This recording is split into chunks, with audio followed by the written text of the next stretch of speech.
Baba yetu wa mbinguni, katika jina la Yesu tuna kila sababu ya kukushukuru. Asante kwa asubuhi nyingine njema au mtawalia Bwana. Nakushukuru hata kwa ajili ya neno lako ambalo umetupa fursa ili tupate kujifunza. Tunanyenyekea madhabahuni pako ambao tutakase, utusamehe katika yale ambayo tumekukosea. Roho Mtakatifu aendelee kuwa mwalimu akituongoza katika shauri lote la Mungu na hata ukitubariki pamoja katika jina la Yesu. Tubariki tunapoanza kipindi chetu, tunapoendelea, na hata tusaidie tuliishi neno lako pia. Tusiwe tu wasikiaji wasaulifu, bali watendaji wa neno, na hata tukaweza kubarikiwa na wewe. Katika jina la Yesu tubariki pamoja, na hata utuongoze katika kweli yote. Katika jina la Yesu Baba tunaomba na kushukuru. Amen. Kutoka mlango wa 20, mstari wa kwanza hadi 17. Kutoka mlango wa 20, mstari wa kwanza hadi wa 17. Mungu akanena maneno haya yote akasema, mimi Bwana Mungu wako niliyekutoa katika nchi ya Misri, katika nyumba ya utumwa. Usiwe na miungu mingine ila mimi. Usifanyie sanamu ya kuchonga wala mfano wa kitu chochote kilicho mbinguni wala kilicho chini duniani wala kilicho majini chini ya dunia.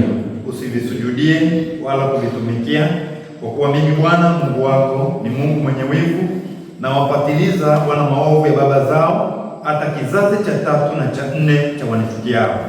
Nami nawarehemu maelfu ya wanipendao na kushika amri zangu. Usilitaje bure jina la Bwana Mungu wako, maana Bwana hatamhesabia kuwa na hatia mtu alitajaye jina lake bure.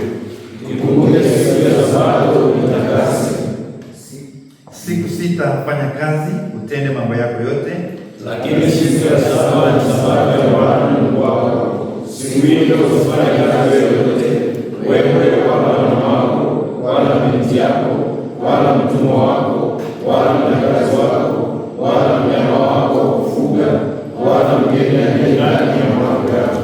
Maana kwa siku 6 Bwana alifanya mbingu na nchi na bahari na vyote vilivyomo, akastarehe siku ya 7. Kwa hiyo Bwana akaibarikia siku ya Sabato akaitakasa. Waheshimu baba yako na mama yako, siku zako zipate kuwa nyingi katika nchi ya Bwana Mungu wako. Usiue, usiibe, usishuhudie jirani yako uongo, usitamani nyumba ya jirani yako, usimtamani mke wa jirani yako, wala mtumwa wake, wala mjakazi wake, wala ng'ombe wake, wala punda wake, wala chochote alicho nacho jirani yako. Amen. Amen. Tunaona Wakristo hakuna miungu mingine, hakuna sanamu, jina la Mungu, siku ya Mungu, heshima kwa wazazi, hakuna mauaji, hakuna uzinzi, hakuna wizi, hakuna ushahidi wa uongo, hakuna tamaa. Na asubuhi leo tutaona hakuna ushahidi wa uongo, hakuna ushahidi wa uongo. Na hii ni amri ya ngapi? Hiyo ni amri ya ngapi? Amri ya 9. Amri ya 9, na iko kwenye mstari wa 16. Usimshuhudie jirani yako uongo. Usimshuhudie jirani yako uongo. Usishuhudie uongo jirani yako. Ni chukizo kwa Mungu na ni katazo kwa Mungu kumshuhudia jirani yako uongo. Na hii iko kwenye maswali ya 76 mpaka maswali ya 78 katika katekisimu ndogo ya Westminster. Amri ya 9 ni ipi? Amri ya 9 ni usimshuhudie jirani yako uongo. Kutoka 20 mstari wa 16.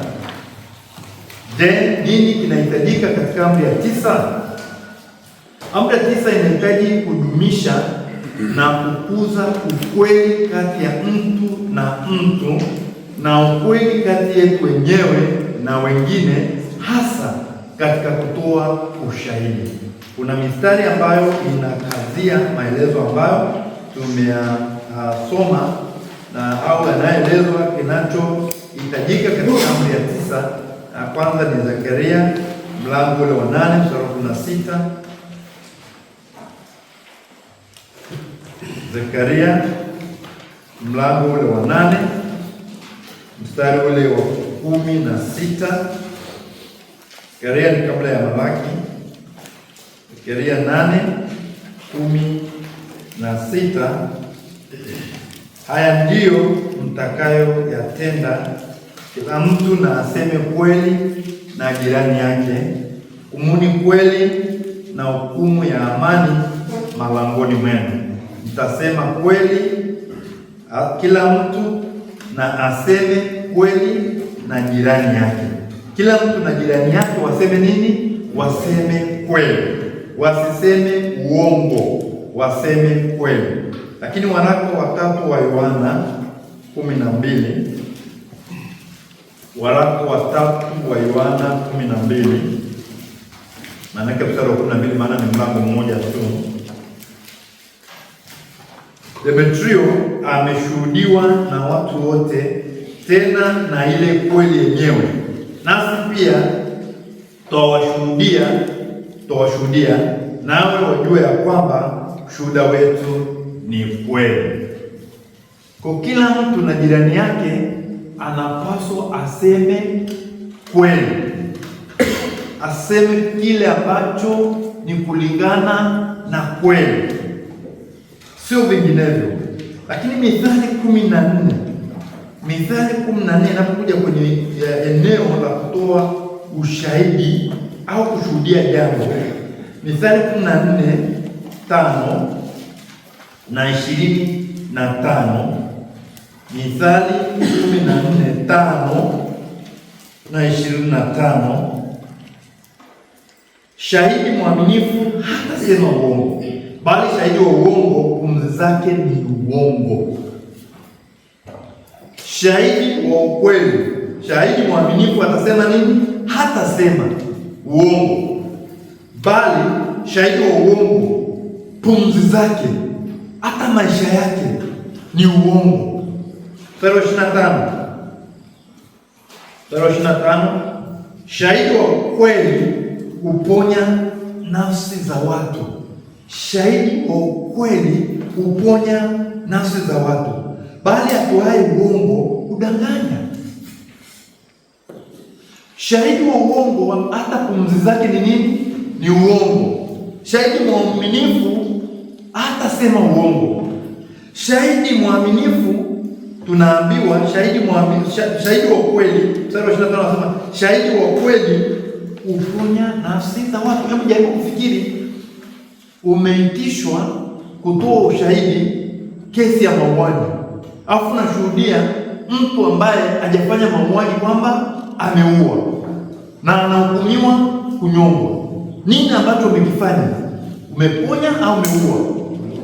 Umeua. Na je, kusema neno ambalo litahatarisha maisha ya wengine? Watu wanapigana, wanauana, lakini wanapokuja baada ya mauaji wanakuja kugundua kwamba aliyeshuhudia alikuwa ni mtu tu ambaye amejawa na pumzi ambazo ni za uongo. Ni mtu ambaye ni muongo, katika kila linalotoka ndani yake ni la uongo. Utakuwa tayari umeshahatarisha maisha ya watu wengine. Nini kinachokatazwa? Nini kinakatazwa katika amri ya 9? Amri ya 9 inakataza chochote ambacho kinapotosha ukweli, chochote ambacho kinapotosha ukweli au kinachoweza kudhuru majina yetu au majina ya majirani zetu. Chochote ambacho kinapotosha ukweli kimekatazwa, lakini pia kinachoweza kudhuru majina yetu, kinachoweza kuharibu ushuhuda wetu, maana kinachoweza kuharibu majina yetu na hata majina ya majirani zetu, hicho kinakatazwa. Tuangalie pia mistari ambayo imeainishwa kwenye notes zetu. Samueli wa kwanza mlango wa 17. Samueli wa kwanza mlango wa 17 mstari wa 28. Samueli wa kwanza mlango wa 17 mstari wa 28.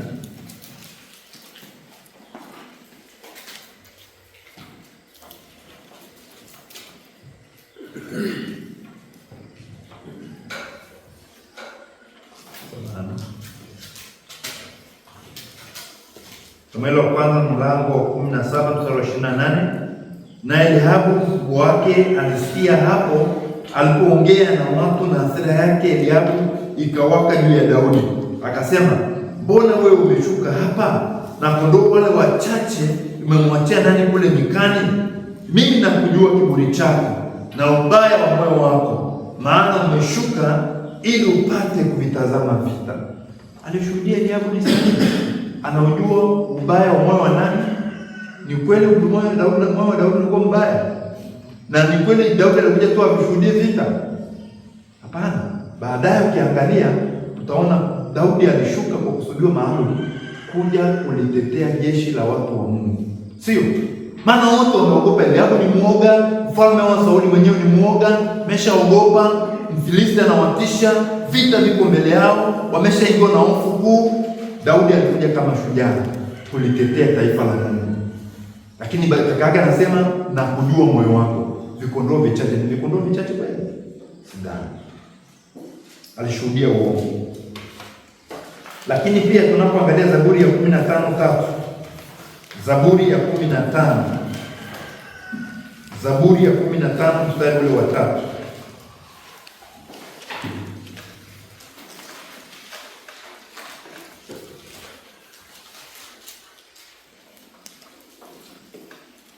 Asiye singizia kwa ulimi wake, wala hakumtenda mwenziwe mabaya, wala hakumsengenya jirani yake. Huyu ndiye mtu ambaye tunaambiwa ni mtu atakayeweza kusimama katika madhabahu, katika hema la Mungu, atakayeweza kukaa katika maskani ya Mungu, atakayekaa katika kilima kitakatifu. Huyo ndiye mtu ambaye tunaambiwa mtu asiyesingizia kwa ulimi wake, wala hakumtenda mwenziwe mabaya, wala hakumsengenya jirani yake. Maana yake mtu anayeweza kupata upendeleo kwa Mungu ni mtu mkweli, mtu ambaye kwa ulimi wake hakumsengenya jirani yake, wala hakusema jambo lolote ambalo sio la kweli. Ulimi unaonyesha moyo wa mtu, au ulimi unafunua moyo wa mtu. Hakuna mtu ambaye anaweza kukufahamu wewe kabla hujafungua mdomo wako na kuzungumza. Mtu anaweza kukufahamu kwa kupitia mdomo, anaweza kufahamu moyo wako kwa kusikia kile ambacho kinatoka ulimini mwako.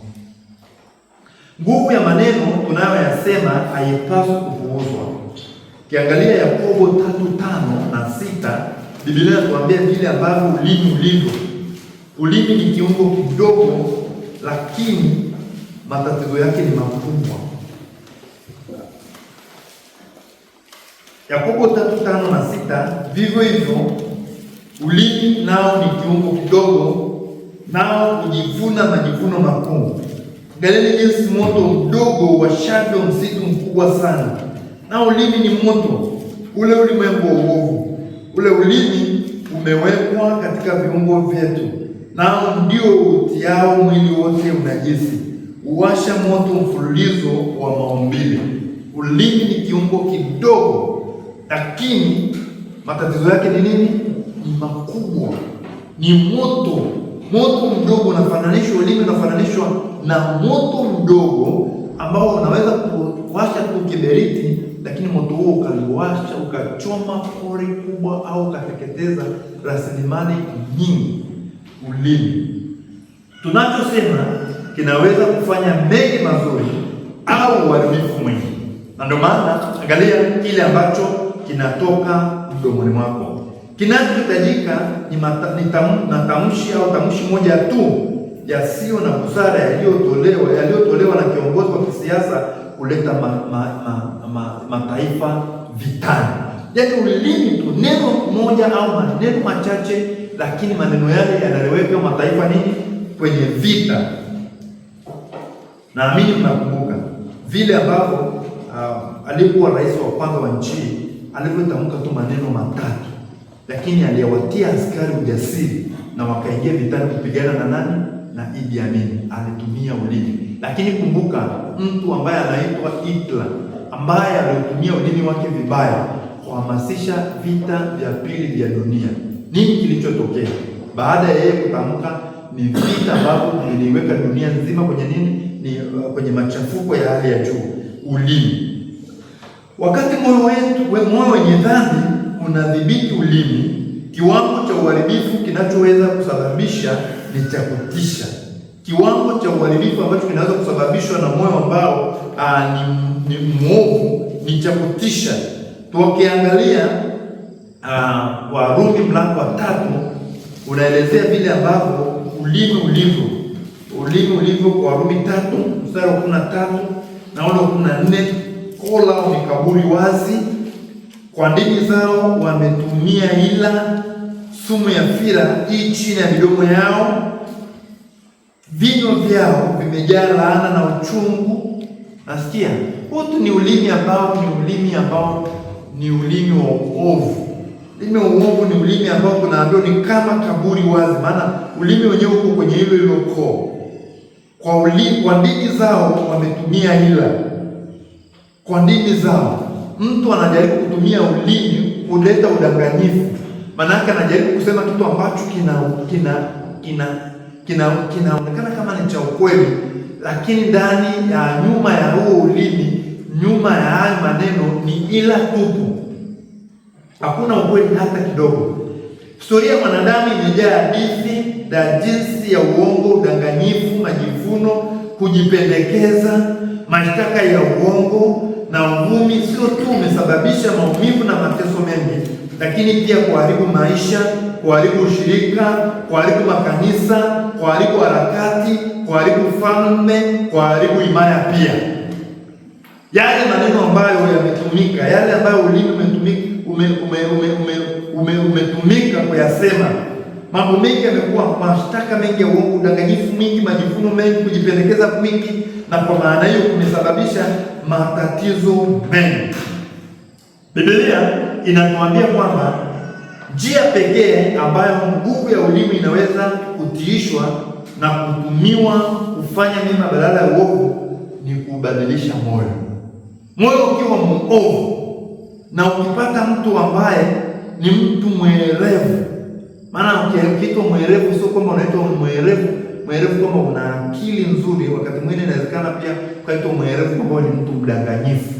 Unaweza ukautwist, ukaupindisha ulimi wako, ukafanya mambo ambayo ukadanganya na kuleta mambo ambayo ni hatari kwa maisha ya wengine. Kwa ili ule ulimi uweze kutumika vizuri, usiudumu ulimi ambao ni wa udanganyifu, unasema hivi lakini unamaanisha hivi, lazima huo ulimi, tunaambiwa ni lazima moyo ubadilike. Lazima moyo wa mtu ufanye nini? Moyo wa mtu ubadilishwe. Ujumbe au hotuba ya waumini wa kweli inapaswa kuwa na sifa ya uadilifu. Maana kila anachokisema muumini wa kweli lazima kiwe cha uadilifu, uaminifu, ukweli, utauwa, upole na upendo. Mathayo 12 mstari wa 35 mpaka 37. Mathayo 12:35 mpaka 37. Biblia inatuambia mtu mwema katika akiba njema hutoa mema, na mtu mbaya katika akiba mbaya hutoa mabaya. Basi nawaambia, kila neno lisilo maana watakalolinena wanadamu watatoa hesabu ya neno hilo siku ya hukumu. Kwa kuwa kwa maneno yako utahesabiwa haki, na kwa maneno yako utahukumiwa. Mtu mwema katika akiba njema hutoa mema, mtu mwema katika akiba njema hutoa mema, na mtu mbaya katika akiba mbaya hutoa mabaya. Huku na ndimi mbili, ulimi wa mtu ambaye moyo wake ni mwovu, atakachokitoa ni kibaya.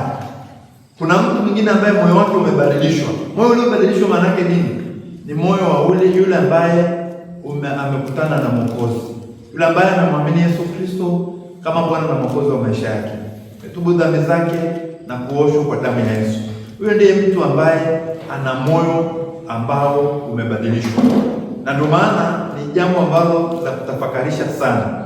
Kama wewe ni muongo, kama wewe ni mtu wa kupindisha maneno na kumaanisha unachosema ni cha uongo, lakini unaaminisha watu kama hicho unachosema ni cha ukweli, lakini ni cha uongo, moyo wako ni moyo wa namna gani? Ndio swali ambalo unapaswa jiulize, kwamba una moyo ambao ni moyo wa namna gani kama ulimi wako ndio unasema umeokoka, wewe ni Kristo, lakini ulimi wako ni ulimi ambao kile anachokisema sio cha ukweli, je, wewe ni Mkristo wa namna gani? Na wewe una moyo wa namna gani? Maana moyo uliobadilishwa ni moyo ambao wakati wote unafanya nini? Unasema kweli, sema maneno ambayo yana ladha, maneno ambayo yanalingana na kweli. Maana ulimi wenyewe umetakaswa, moyo wako umetakaswa na ulimi wako umetakaswa kusema yale ambayo yatamfaa tu mhitaji. Lakini pale ambapo unasema uongo na hata unasema mambo ambayo yanahatarisha maisha ya watu wengine, sasa wewe ni mtu ambaye ni wa namna gani? Na moyo wako ni moyo wa namna gani? Maana ili kwamba ulimi wako uweze kutumika vizuri, ni lazima moyo uwe umebadilishwa. Sasa kama moyo wako umebadilishwa, lakini bado unasema uongo, je, huyo moyo kweli umebadilishwa au moyo wako umebadilisha wewe? Haja ya ukweli na uaminifu. Mabadiliko haya ya hotuba hayaji bila juhudi zetu. Bado tunahitaji kuwa waangalifu wakubwa juu ya chochote tunachosema. Tunatakiwa tuwe waangalifu. Ndio moyo umebadilishwa, lakini bado tunaambiwa tunahitaji kufanya juhudi ili kwamba katika yale yanayotoka mdomoni mwetu lazima yawe maneno ambayo yanafaa. Ndio maana tunapaswa kumwombe Mungu ili aweke mlinzi mdomoni mwetu. Maana wakati mwingine kuna watu ambao midomo yao inahitaji nini? Na ndio moyo umebadilishwa, lakini bado mioyo yao inapaswa, mdomoni wao inapaswa kuwekwa nini? Kuwekwa mlinzi. Zaburi ya 141 mstari wa 3, 141 mstari wa 3, Bwana, uweke mlinzi kinywani pangu, mngojezi mlangoni pa midomo yangu. Tunapaswa kumwombe Mungu ili kwamba Mungu aweke nani? Aweke mlinzi mdomoni mwetu, ili kwamba mlinzi aruhusu kipi kitoke, kipi kisitoke. Mlinzi akiwa kwenye geti ya kwenye lango anaangalia nani anatoka, nani anapaswa kutoka, nini kinapaswa kutoka. Hawezi kuruhusu ukatoka na kitu ambacho huna kibali cha kupitisha, sio? Hali kadhalika mlinzi ambaye tunapaswa tumuombe akae kinywani mwetu ni mlinzi ambaye hata ruhusu. Kama Bwana ataweka mlinzi kinywani mwetu, maana yake ni kwamba Bwana hata ruhusu maneno ya uongo kisichokuwa cha kweli kipite mdomoni mwetu, kitoke mdomoni mwetu na watu wengine wakisikia. Na ndio maana mpendwa, angalia, unafahamu kile ambacho kinatokaga kwenye mdomo wako. Omba Zaburi ya 141 mstari wa 3 iwe maombi yako kwa ajili ya mdomo wako, kwa ajili ya ulimi wako. Bwana, uweke mlinzi kinywani pangu, mngojezi mlangoni pa midomo yangu. Mstari mzuri sana kwa ajili ya amri ya 9. Mstari mzuri sana kwa ajili ya amri ya 9. Omba Mungu aweke mngojezi kinywani mwako. Mwongozo muhimu kwa yote tunayosema ni ukweli. Ukweli ndio nini? Ukweli ndio nini? Mwongozo ndio ambayo anachuja yale ambayo tunayasema yana mantiki gani. Lazima ukweli uwe ndio unaopima. Tunapima ubora wa hotuba zetu kwa kiasi cha ukweli ndani yake. Kile unachokisema kina ukweli kiasi gani? Unaweza kuahidi watu, lakini unawaahidi nini? Kutoa tu maneno wapi? Mdomoni mwako. Sasa tunaambiwa kinachopima yale tunayosema ni ukweli, yana ukweli kiasi gani. Kila kitu tunachosema kinapaswa kuwa kweli, kulingana na ukweli, au onyesho la kweli la nia na motisha wetu. Tunaambiwa lazima liwe kulingana na nini? Kila tunachokisema kinapaswa kipimwe na nini? Na ukweli. Kila kitu tunachosema kinapaswa kuwa kweli, kulingana na ukweli, na liwe linaonyesha kweli. Yaani kila ambacho tunakisema kiwe kulingana na nini jamani? Kulingana na kweli. Kinapaswa kuwa kweli. Kwanza kinapaswa kuwa kweli. Maana unaweza ukasema jambo lakini sio kweli. Kama tarehe moja kuna watu ambao walisema kwamba kituo cha polisi Usariva kimeungua. Mtu yuko hapa chuo cha Biblia alafu akasema serious kabisa. Hafeta anafikiria eti siku ya wajika. Hiyo sio unadanganya, umesema uongo. Hakuna Hakuna mtu uliyemdanganya mtu baada hajafika pale kwenye kituo cha polisi kama kimeungua. Wewe umesema kimeungua, sio? Wewe ni muongo na unaonyesha moyo wako ulivyo. Mtu anasema kabisa alafu yuko serious kabisa. Na mimi aliniambia, nikamsikiliza sasa, kituo kimechomwa. Nikajaribu kurelate na kituo kingine kile cha Tengeo kilivyokuwa na nini. Mtu uko serious anasema mpaka mimi aita na ndanganya. Sio hujadanganya. Kudanganya mtu ni kama kumwambia akafanya kitu ambacho sio cha kwake astahili kukifanya. Alafu aenda afanye. Lakini pia mwanafunzi wa chuo cha Biblia, mtu aliyeokoka anaweza kufanya vitu vya namna hiyo? Huo ni ujinga na kuonyesha moyo wako ulivyo na vile ambavyo wewe pia shetani bado anakutumia tena bado uko chuo cha Biblia au kwa wewe bado unaitwa Mkristo. Huo ni udanganyifu. Dhambi ya uongo na udanganyifu. Marufuku ya msingi ya amri ya 9 ni dhidi ya uongo.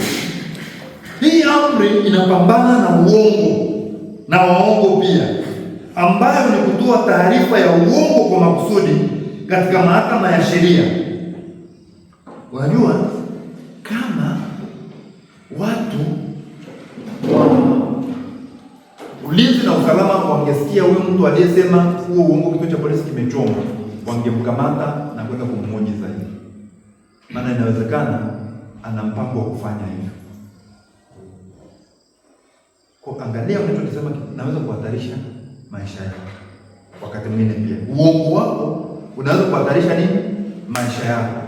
Kwa uwe makini sana kulingana na taarifa ambazo unazitoa.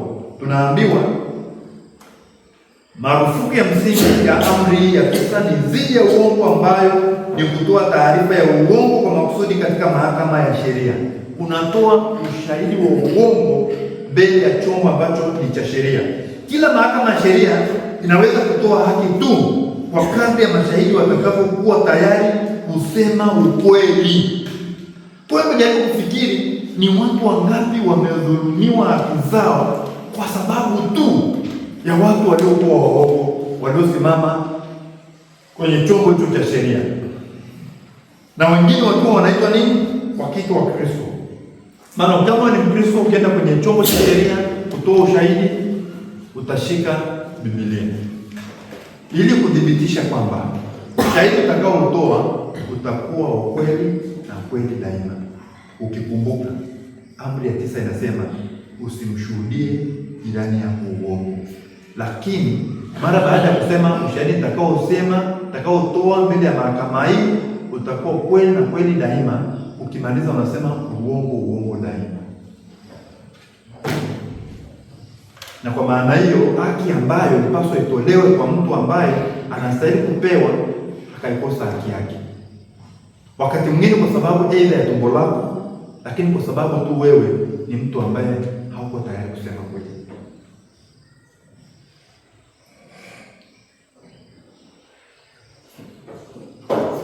Kujua ukweli ni muhimu sana kwa mchakato wa haki, kwamba uongo ambao unazuia mchakato mzima mara nyingi huadhibiwa vikali. Shahidi wa uongo akosi ataadhibiwa. Kumbukumbu la Torati mlango wa 19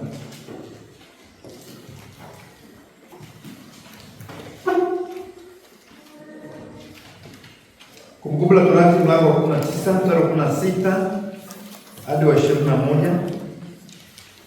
Shahidi mdhalimu akimwinukia mtu yoyote na kushuhudia juu yake ya upotoe, ndipo wale watu washindanao katika mambo yale wasimame wote wawili mbele za Bwana, mbele ya makuhani na waamuzi watakaokuwapo siku hiyo. Nao waamuzi na watafute kwa bidii, na tazama, yule shahidi akiwa shahidi wa uongo, naye ametoa ushahidi wa uongo juu ya nduguye, ndipo mtamfanyia kama alivyodhani kumfanyia nduguye. Ndivyo utakavyoondoa uovu katikati yako, na watakaosalia watasikia na kuogopa, wasifanye tena uovu mfano wa huo katikati yako, wala jicho lako lisiwe na huruma. Uzima kwa uzima, jicho kwa jicho, jino kwa jino, mkono kwa mkono, mguu kwa mguu. Maanake nini? Kama mtu ametoa ushahidi wa uongo, kama mtu mwingine amemuua mtu mwingine alafu ni ushahidi wa uongo, huyo shahidi akidhibitika, maanake ndiye atakaye kufa. Kwa nini? Kwa sababu alikusudia nini? Mabaya. Kile alichokusudia kibaya kwa mwingine na kutoa ushahidi wa uongo ndicho atakachofanyiwa yeye. Kwa nini? Ili kwamba watu wengine wasikie yale ambayo shahidi huyu alikuwa ameyapanga ya upotoe, nao waweze kuogopa, wasifanye mambo ya nini, ya jinsi hiyo. Ndivyo ambapo uovu unaweza kuondolewa. Kwa unapaswa kufahamu kwamba unapaswa uwe shahidi ambaye ni shahidi anayesema ukweli, na sio shahidi ambaye anasema yaliyo ya upotoe, mambo ambayo ni ya uongo. Haupaswi kuwa muongo, unapaswa kuwa mkweli. Pia kuna namna ya kina katika amri hii, kwa sababu uongo wenyewe uko ndani ya kitengo kikubwa cha maneno ya uongo au udanganyifu ambayo Mungu anachukia. Maana tunaambiwa chochote kilicho kinyonge na chote kifanyacho machukizo, na wale wapendao uongo na kuufanya hawataingia mbinguni, hawatakuwa na nafasi yao mbinguni. Uongo ni kitu kibaya mno, ni dhambi ambayo inapaswa yule ambaye amezoelea aitubu, na asipotubu ni hatari sana kwake. Ufunuo Yohana mlango wa 21 mstari wa 27. Ufunuo Yohana 21:27 pia mstari wa 8. Biblia inatuambia, na ndani yake akitaingia kama chochote kilicho kinyonge, wala yeye afanyaye machukizo na uongo, yeye afanyaye machukizo na yeye afanyaye pia uongo, bali wale walioandikwa katika kitabu cha uzima cha mwana kondoo. Maana yake nini? Waongo hawajaandikwa kwenye kitabu cha uzima cha mwana kondoo. Maana hakuna muongo yoyote ambaye hanaweza kuandikwa kwenye kitabu cha uzima. Maana yake nini? Hakuna muongo yoyote ambaye, hakuna mtu yoyote ambaye ameokoka akasema uongo. Ndio maana yake. Sura ya 8. Bali waoga na wasioamini na wachukizao na wauaji na wazinzi na wachawi na waabuduo sanamu na waongo wote, sehemu yao ni katika lile ziwa liwakalo moto na kiberiti. Hii ndiyo mauti ya pili. Kwa waongo wameorozeshwa pia kwamba hawana nini? Hawana nafasi katika ufalme ujao, katika ufalme wa Mungu, katika uzima wa milele, bali tunaambiwa sehemu yao ni katika moto ule wakao, ni katika lile ziwa liwakalo moto na nini? Na kiberiti. Maana yake watu hawa ni watu ambao hawatakuwa na nafasi katika ufalme wa Mungu. Biblia imesema vizuri kabisa, chochote kilicho kinyonge hakitaingia, ila yule tu ambaye jina lake limeandikwa katika kitabu cha mwana kondoo, kitabu cha uzima. Kwa kama hujaandikwa kwenye kitabu cha uzima, hautakupata nafasi katika ufalme wa mbinguni. Maana yake ni pia, kama wewe umeandikwa katika kitabu cha uzima, hauwezi kuwa mtu muongo. Kwa sasa ni rahisi sana kujipima. Je, mimi nimeandikwa katika kitabu cha uzima? Kama nimeandikwa kwenye kitabu cha uzima, mbona bado mimi ni muongo? Mbona mimi napenda uongo sana? Mambo mengi ambayo mimi napenda kufikiria ni yale ya nini? Yale tu ya uongo. Ndio napenda mimi kufanya nini? Kuyashuhudia. Kila kitu wewe unataka kusema nini? Unataka tu kila mara useme nini? Useme uongo. Unajisikia raha. Kama mama mmoja mwigizaji anasema yeye ananenepa kwa kusema nini? Kwa kusema uongo. Yaani yeye anenepea ni pale tu ambapo atasema nini? Atasema uongo. Sasa wewe ambaye pia hujaokoka, mtu ambaye hajaokoka, raha yake ni kusema nini? Ni kusema uongo. Sasa kama wewe ni kusema uongo, ujue una nafasi katika kitabu cha nini? Cha uzima. Maana yake hauna nafasi. Maana yake nini? Maana yake haujaokoka. Kwa lugha rahisi, wewe hujafanya nini? Hujaokoka. Na ndio maana kama hujaokoka, nafasi yako ni wapi mpendwa? Nafasi yako ni wapi? Ndio, kazi yako ni ipi? Kazi yako ni ipi? Kusema uongo. Kuangalia unayosema mdomoni mwako. Wewe sio comedy, mnaita nini? Wewe sio mchekeshaji. Wewe ni mtumishi wa Mungu, wewe ni Mkristo. Kile kinachotoka mdomoni mwako kiwe kitu ambacho ni cha ukweli. Uongo sio tu kusema maneno ambayo sio ya kweli. Sikiliza vizuri. Uongo sio tu kusema maneno ambayo sio ya kweli. Wakati mwingine unaweza kusema maneno ya kweli. Kama mtu alienda kituo cha polisi kimechoma. Si maneno ambayo kama ni ya kweli. Kituo cha polisi kwani hapo mtu kuna maneno yote ambayo amesema ya kupotosha. Kituo cha polisi kimechoma moto. Lakini ni kweli kituo cha polisi kimechoma moto? Kimechoma moto. Uongo sio kusema maneno ambayo sio ya kweli. Kama mtu anapowaambia watoto wake hadithi ya uongo wakati wa kulala, au anapozungumza kwa mzaha ili awafurahishe wengine, aseme uongo. Na wakati mwingine mtu anaweza kutumia maneno ambayo ni ya kweli, lakini bado anasema nini? Maneno ambayo ni ya nini? Ni ya kweli, lakini bado anasema. Na wakati mwingine mtu anaweza kusema uongo kwa kukaa kimya. Unaweza kuwa pia muongo kwa kukaa nini? Kimya. Unaulizwa jambo ambalo limefanyika. Unaulizwa jambo ambalo limefanya nini? Limefanyika. Afu wewe unafanya nini? Wewe unakaa kimya. Sikuona. Sikusikia. Ni kweli? Mimi naamini hata matukio yaliyofanyika hapa chuoni kuna mtu aliyaona. Kuna mtu? Ndio. Aliona. Kwa hiyo pia ni muongo. Mimi nimekuwa busy sana, kwa hiyo sikuona kilichokuwa kinaendelea. Wakati mwingine kabla tujaweka kamera na kuweka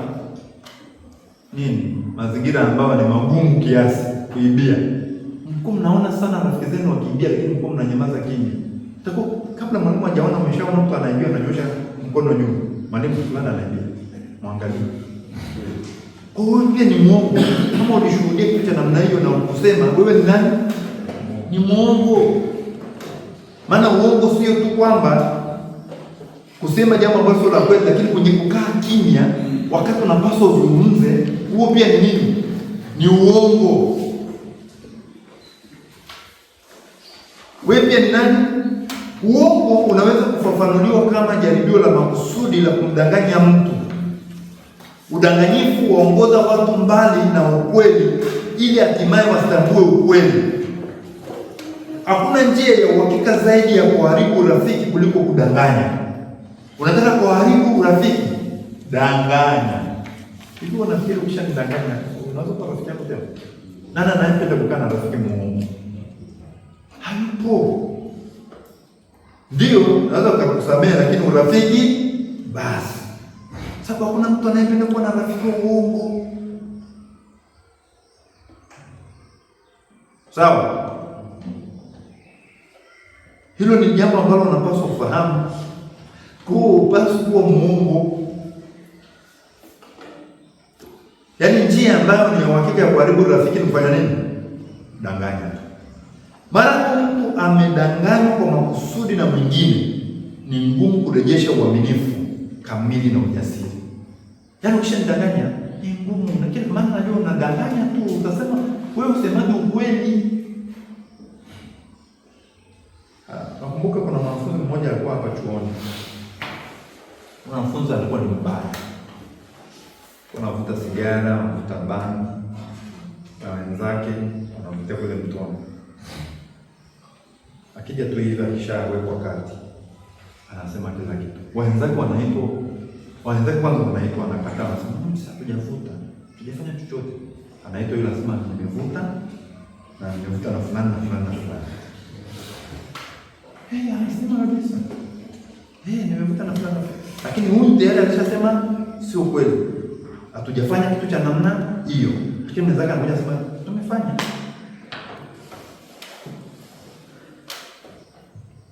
Kwa unapokuwa muongo, ndio pale ambapo mtu anasema yamkini ni huyu. Kwa sababu kwa nini anasema uongo? Kwa nini? Kwa sababu hizo tuhuma za udanganyifu zaidi zitafanya nini? Zitakuwa dhahiri, kwa sababu wewe tayari umeshafanya nini? Umeshasema uongo, uwe mkweli. Kuna aina tofauti za uongo na udanganyifu ambazo ni pamoja, moja, kupotosha ukweli.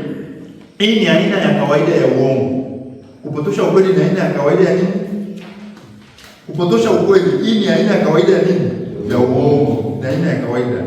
Ukienda Mwanzo, hii ni habari ya Yusufu. Mke wa Potifa vile alivyoshuhudia Yusufu. So Yusufu hakufanya chochote kweli, lakini mwanamke anashuhudia kama Yusufu amefanya nini? Alikuwa ameingia kwa mji yake. Mwanzo 39:17 39:17 Mwanzo na 18. Naye akamwambia kama maneno hayo akisema, yule mtumwa Mwebrania uliyemleta kwetu aliingia kwangu hadithi yake.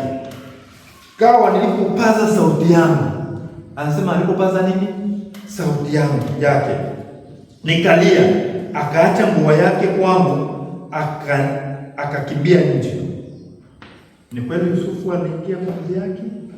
Hapana. Nani alikuwa anataka mji yake Yusufu? Nani alimng'ang'ania Yusufu nguo zake ili asitoroke na kupiga kelele? Baada ya kuona sasa Yusufu amekwisha mwachia nguo, ndio sasa aliwaambia watu. Lakini hakupiga nini? Hakupiga kelele kwa sababu alikuwa amepanga jambo lake. Hana pigaje kelele wakati kuna mawili wananyatia. Muongo huyu. Huu ni uongo wa kawaida. Unamsingizia mtu kitu ambacho sio. Umemwambia mtu amefanya jambo ambalo hajalifanya. Niwaambia mtu muongo anaweza kuhatarisha maisha ya watu wengine. Angalia hiyo kwa Yusufu. Tayari maisha yake yako nini? Yako hatarini. Kwa nini? Kwa sababu ya nini? Ya uongo. Maneno ambayo mtu alisema yamepotoshwa kumaanisha kitu tofauti. Kwa mfano, angalia pia vile ambavyo Yesu alisema. Yesu anasema mlango wa pili wa Injili ya Yohana. Mlango wa pili Injili ya Yohana tafadhali. Waangalie vile Yesu alivyosema na vile ambapo wao walimsemea sasa baadaye kwenye Injili ya Mathayo mlango 26:31. Mathayo Yohana 2:19. Yesu anasemaje? Yesu akajibu akawaambia, livunjeni hekalu hili nami katika siku 3 nitalisimamisha. Livunjeni hekalu hili. Livunjeni hekalu hili. Sio hekalu la Yerusalemu. Livunjeni hekalu hili. Maana yake Yesu mwenyewe. Yesu anajizungumzia yeye. Mlango wa 26 Injili ya Mathayo mstari wa 61. Angalia sasa kwenye mashtaka yao, wamempeleka mbele ya mashtaka na wanataka Yesu aonekane ni mwenye hatia. Mlango wa 26 mstari wa 61.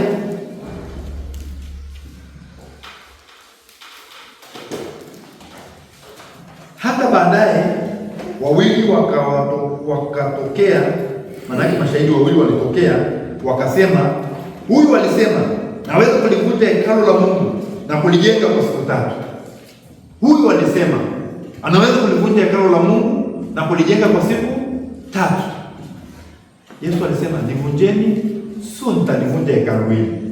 Yesu hakusema atalivunja hekalu hili, alisema livunjeni hekalu hili nami nitalijenga. Kulijenga Yesu alisema atalijenga, lakini sio kulivunja. Maana Yesu asingejiua mwenyewe. Yesu asingejisulubisha mwenyewe. Yesu alichokuwa anamaanisha ni hekalu la mwili wake ambalo wao wataliwamba msalabani na baada ya siku 3 watafufuka kutoka kwa wapi? Kutoka kwa wafu. Sasa wanamhitaji kwamba alisema atalivunja hekalu la Mungu na kulijenga kwa siku ngapi? Kwa siku 3. Huo ni uongo. Huo ni nini? Ni maneno ambayo waliyapotosha, ambayo Yesu alisema kitu tofauti na wao wakamaanisha kitu tofauti. Lakini Lakini pia ya pili, watu huwa na tabia ya kupotosha ukweli wanapojiingiza katika kusengenya au kutukana. Unaanza kumsema mtu mwingine asivyo, au juu ya habari ya mtu kwa nini unasema. Na hii kwa Walawi 19:16. Walawi, mambo ya Walawi 19:16.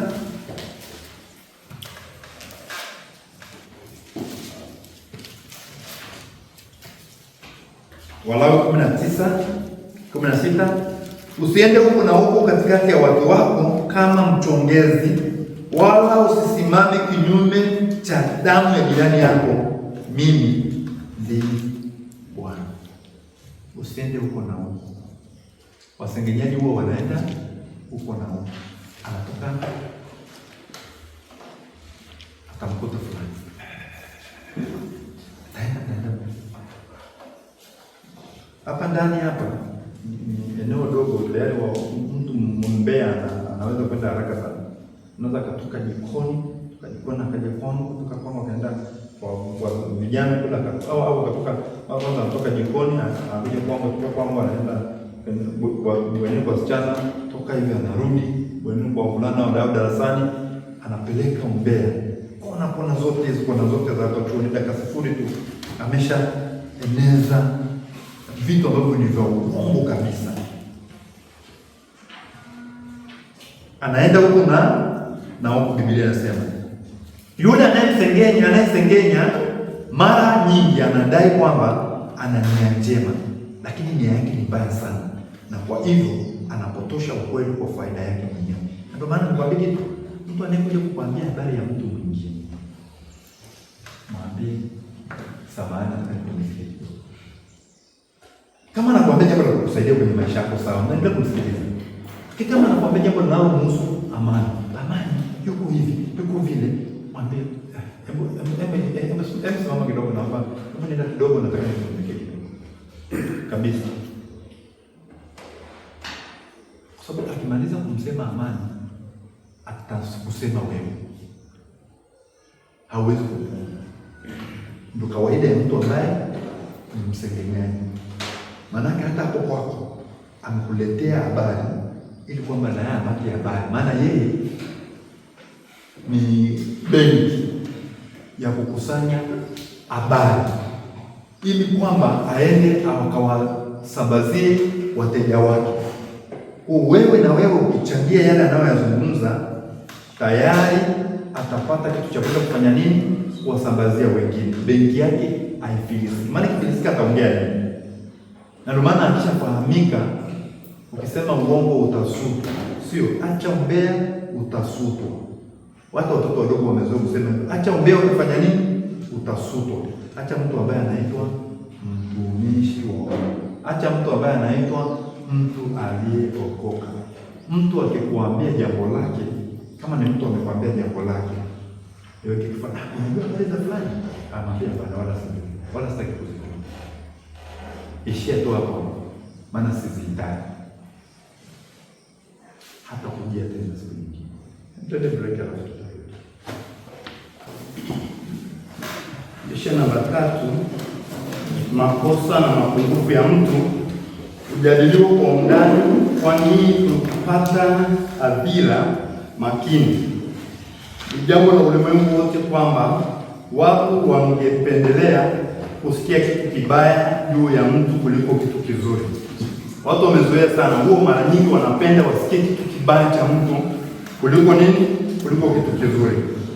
Kumhukumu mtu asiye na ujuzi wa kutosha juu yake ni kuwa na hatia ya hukumu ya haraka na ya mapema. Unajua, lazima umhukumu mtu kulingana na kile ambacho anakifahamu amekifanya, sio unapomhukumu tofauti na vile ambavyo yeye hajafahamu kile ambacho amekifanya, ni kama kuwa na hukumu ya haraka. Wakorintho wa kwanza mlango ule wa 4 mstari wa 5. Wakorintho wa kwanza mlango ule wa 4 mstari ule wa 5.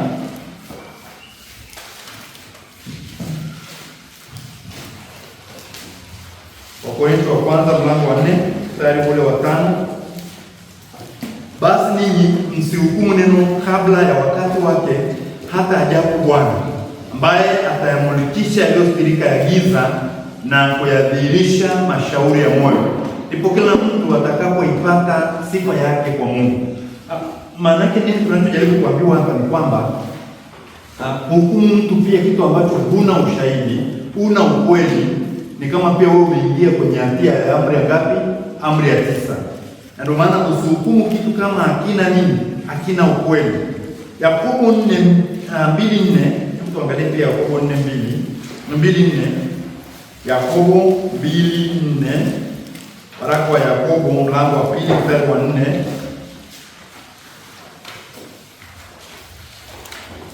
Je, hamkufanya hitilafu miongoni mwenu, mkawa waamuzi wenye mawazo mabovu? Maanake tumefanya hatia kama tukiwa na mawazo yenye nini? Mawazo ambayo sio. Je, hamkufanya hitilafu miongoni mwenu, mkawa waamuzi wenye mawazo mabovu? Maanake lazima kile mnachokihukumu, ile wazo unalolitoa, hiyo wazo ambalo sio bovu. So kanuni nzuri ya kufuata ni ikiwa una chochote kizuri cha kuzungumza juu ya mtu, usizungumze juu yake. Kama una kitu chochote kizuri cha kuzungumza juu ya mtu, usifanye nini? Usizungumze juu yake. Kaa kimya. Sawa eh? Tafuta kujenga na kutia moyo badala ya kukashifu na kukatisha tamaa kwa maneno yetu. Lakini hiyo ni tumemaliza. Kusema uongo kwa kukaa kimya. Yakobo 4:17. Yakobo 4:17, mstari mrefu sana kuhusu amri ya 9. Basi yeye ajuaye kutenda mema wala yatendi, kwake huyo ni dhambi. Kwake ajuaye kutenda, lakini kwake pia ajuaye kusema mema asiseme, kwake huyo ni nini? Ni dhambi. Hiyo imejumuisha kwenye dhambi ambayo tunaita, kuna dhambi ya kutokufanya. Kuna kitu ulipaswa ukifanye lakini haukufanya, hiyo ni dhambi pia. Unajua kufanya kitu ambacho umeambiwa usifanye ni dhambi, sio? Mnafahamu? Lakini kutokufanya kitu ambacho umeagizwa ukifanye, hiyo pia ni nini? Unapaswa useme ukweli, unanyamaza kimya. Hiyo ni dhambi au sio dhambi? Hiyo ni dhambi au sio dhambi? Kwa kunyamaza kimya ni aina nyingine ya uongo. Kusema uongo kwa kukaa kimya. Yakobo 4:17. Kwa mfano, kuna mtu anaendesha gari, alafu wakati akitoka kwenye maegesho ya magari, kwa bahati mbaya anagonga gari ya mtu mwingine, anaweka mkwaruzo, manake anakwaruza gari ya mtu au anaweka alama kwenye gari ya mtu, kisha anajifanya kuwa hajaliona hilo jambo, akitumia kwamba kuna mtu mwingine aliyeona, na kwa sababu hiyo anaondoka kwa haraka, sababu anasikizia anawahi nini, kuna miadi anawahi. Ukigundua kuna kitu umefanya uharibifu na hakuna mtu anayekuona, haimaanishi kwamba uondoke. Unapaswa uripoti, utoe taarifa ya kile ulichokifanya. Mtu mwingine anasema, yaani mimi ni hakimu wa mimi mwenyewe. Na siku moja nilikuwa pale, kijana mmoja wa Buta aligonga magari mawili kwa pamoja. Moja mpaka bodi ya mbele kabisa ilishuka chini, yaani eneo la uso wa mbele, na gari lingine akapiga kwenye eneo ambalo linataa, akataka kuondoka mbio. Wakati anataka kuondoka, ndio mtu mmoja akambana, akamzuia, akamkinga njiani. Kumzuia akawa anakuja. Hiyo ni mfumo mwingine wa uongo. Na tulipoangalia kwenye amri, tuona kwamba unapofanya dhambi moja, kuna vitu vingine vingi, dhambi nyingine nyingi zinazofanya nini. Unapohalifu amri moja, maana yake unahalifu amri nyingi, unafanya makosa mengi. Kwa mfano, hapa amefanya uharibifu, ameharibu mali ya mtu, amesema uongo, maana anataka atoroke kitu ambacho amekifanya ili kwamba ionekane hana hatia. Ni kitu ambacho pia ni nini? Ni hatari mno. Nataka kuondoka. Umefanya uharibifu, umeharibu kitu cha mtu. Kwa mfano, unapita ukaangusha simu ya mtu, ukapasua nini? Ukapasua protector yake. Alafu ukairudishia pole pole, alafu ukaondoka kwa sababu hakuna mtu aliyekuona. wewe pia ni muongo, sio? Kuna kitu ambacho unapaswa ushuhudie kwamba umekifanya. Lakini baada ya hapo, nimeambia ukihalifu dhambi moja, ukivunja amri moja, kuna dhambi nyingi ambazo zinafanya nini? Zinafuatana na ile amri ambayo umeihalifu. Ndio maana ukitengeneza moja, na ndio maana tunaambiwa upendo usitiri wingi wa nini? Wa dhambi. Kwa sababu ya upendo hautarudi kukusudia. Lakini sasa hicho kingine unachokifanya baada ya hapo, maana inawezekana ulipita tu huko mwangalifu, maana kutokuwa mwangalifu pia sio kitu cha kutiwa moyo na uzembe, kutokuwa makini. Hapana, sio kitu ambacho unahitaji utio moyo uendelee kutokuwa makini. Hapana, uwe makini katika unachokifanya. Kwa sababu gani? Unaweza ukaharibu vitu vya watu wengine. Lakini imetokea basi umekuwa mzembe, ukaharibu kitu cha mtu mwingine, usiendelee kufanya kitu kibaya zaidi.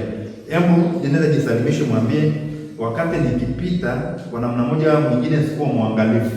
Useme kabisa, sio kwa bahati mbaya. Useme bahati mbaya, kuna bahati mbaya wakati wewe una akili nzuri kabisa, alafu unapita unaharibu kitu cha mtu, alafu unasema eti bahati mbaya. Bahati mbaya ni msamiati wa watu wanaotaka kufunika kosa. Sema wakati nikipita nilishindwa kuwa makini, nilikosa uangalifu, nikafanya hiki na hiki na hiki. Kwa ndugu yangu, ni wewe radhi. Usubiri sasa hukumu ya yule ambaye umemharibia. Usijaribu kufanya nini.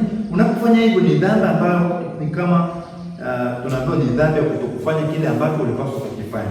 Unapaswa ushuhudie kitu ambacho kimetokea, lakini unanyamaza kimya. Hilo limekaa kwenye mfumo huo. Mtu anatoka kwenye maegesho ya gari, anagonga gari ya mtu mwingine, anaacha mikwaruzo, lakini anaondoka kama vile hajafanya chochote, kwa sababu anasema ninachelewa miadi, sasa nikibaki hapo kuripoti itanichukulia karibu siku nzima. Ni kuvunja amri ya 9.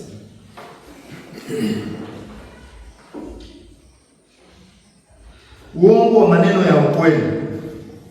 Kwa mfano, kumnukuu mtu mwingine nje ya muktadha au kusema sehemu tu ya ukweli. Tumepewa neno la Mwanzo 12:11-13. Tuangalie tunaweza kuchukua mwanga kiasi gani. Mwanzo 12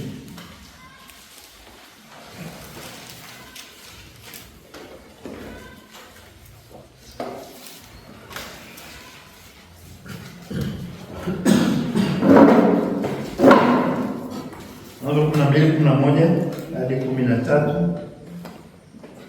Ikawa alipokuwa karibu kuingia Misri, akamwambia Sarai mkewe, tazama, najua ya kuwa huyu mwanamke mzuri wa uso, basi itakuwa Misri watakapokuona watasema huyu ni mkewe, kisha wataniua mimi na wewe watakuacha hai. Tafadhali useme wewe ndugu yangu, iwe heri kwangu kwa ajili yako, na nafsi yangu iishi kwa ajili yako. Iwe heri kwangu kwa ajili yako, na nafsi yangu iishi kwa ajili yako. Sarai alikuwa ndugu yake Abrahamu, alikuwa mke wake. Alikuwa mke wa nani? Lakini Abrahamu anasemaje? Abrahamu anasemaje? Sema wewe ni nani? Sema wewe ni dada yangu. Lakini ukisoma Mwanzo 20 mstari wa 2, Ibrahimu akamnena Sara mkewe, huyu ni ndugu yangu. Basi Abimeleki mfalme wa Gerari akapeleka watu akamtoa Sara, lakini Mungu akamjia Abimeleki katika ndoto usiku, akamwambia, umekuwa mfu wewe kwa sababu ya mwanamke huyu uliyemtoa, maana ni mkewe mtu. Basi Abimeleki alikuwa akumkaribia, akasema, Bwana, je, utaua hata taifa lenye haki? Je, huku hakuniambia mwenyewe huyu ni ndugu yangu? Na mwanamke mwenyewe naye alisema huyu ni ndugu yangu. Kwa ukamilifu wa moyo wangu na kwa kuwa safi mikono yangu nimefanya hivi. Mungu akamwambia katika ndoto zamani. Tarajia kusoma hapo. Ninataka tuishie hapo. Lakini baadaye Abrahamu anaulizwa. Ibrahimu akasema, kwa sababu niliona yakini hapa, hapana hofu ya Mungu hapa mahali hapa, nao wataniua kwa ajili ya mke wangu. Naye kweli naye kweli ni ndugu yangu, binti wa baba yangu, ila si mwana wa mama yangu, ndipo akawa mke wangu. Nasikia nini sasa hivi? Kwa hiyo unatakiwa uwe makini, maana uongo, kuna uongo kukaa kimya, kuna uongo na maneno ya kweli.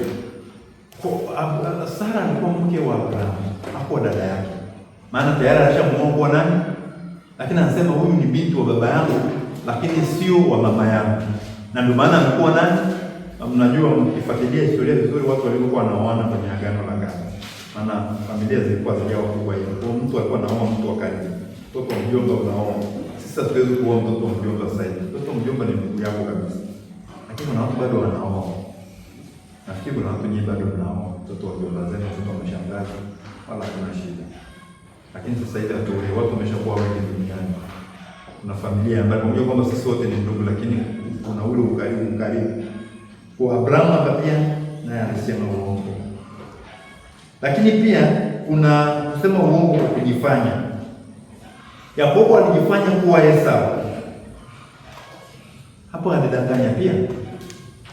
Mlango wa 27 mstari wa 19. 27:19.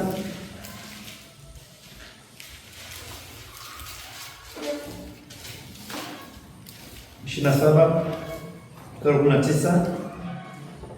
Yakobo akamwambia babaye, mimi ni Esau mzaliwa wako wa kwanza. Nimefanya kama ulivyoniambia. Ondoka tafadhali ukae kitako ule mawindo yangu, ili roho yako inibariki. Angalia mstari wa 20, babake anashtuka kidogo. Isaka akamuuliza mwanawe, "Nimekuwaje umepata upesi namna hii mwanangu?"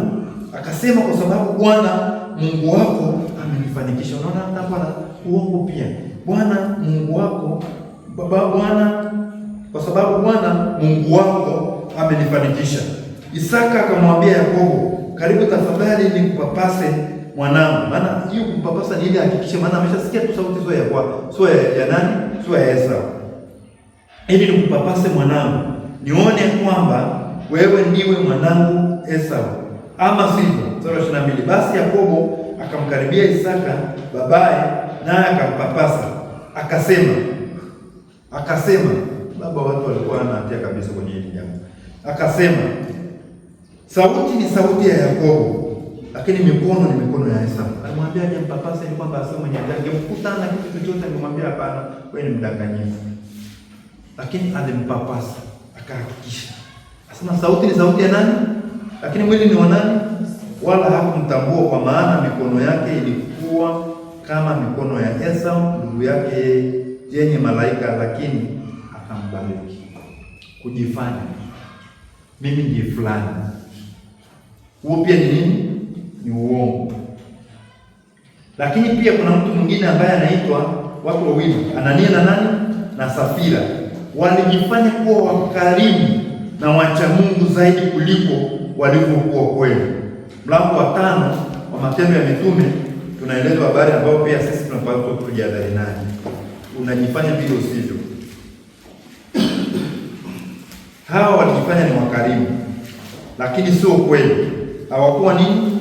Hawakuwa wakarimu. Mlango wa 5 mstari wa 1 hadi wa 5 wa Matendo ya Mitume. Lakini mtu mmoja jina lake Anania, pamoja na Safira mkewe, aliuza mali, akazuia kwa siri sehemu ya thamani yake. Mkewe naye akijua haya, kaleta fungu moja akaliweka miguuni pa mitume. Petro akasema, Anania, kwa nini shetani amekujaza moyo wako kumwambia uongo Roho Mtakatifu na kuzuia kwa siri sehemu ya thamani ya kiwanja? Kilipokuwa kwako hakikuwa mali yako, na kilipokuwa kimekwisha kuuzwa thamani yake haikuwa katika uwezo wako? Ikuwaje hata ukaweka neno hili moyoni mwako, hukumwambia uongo wa mwanadamu bali Mungu? Anania aliposikia maneno haya akaanguka akafa. Hofu nyingi ikawapata watu wote waliosikia haya. Kiwanja kilipokuwa kwako kilikuwa chako, baada ya kukiuza pia ukawa na thamani yake kwenye matarakimu ya fedha. bado ni kiwanja chako. Kwa hiyo ungeweza tu kutoa ukasema nimetoa sehemu. Waongo wengi wako hapa, waongo wengi pia wananisikiliza, ambao wanajifanya, mtu anajifanya ni mtoaji wa fungu la 10, lakini atoaje fungu la 10, anatoa tu sehemu ya pesa alionayo. Maana sehemu ya 10 ni kulingana na mahesabu uliyoyapiga. Na mumsaidie Joshua Mbise, amelala kuanzia mwanzo mpaka sasa anaendelea kulala.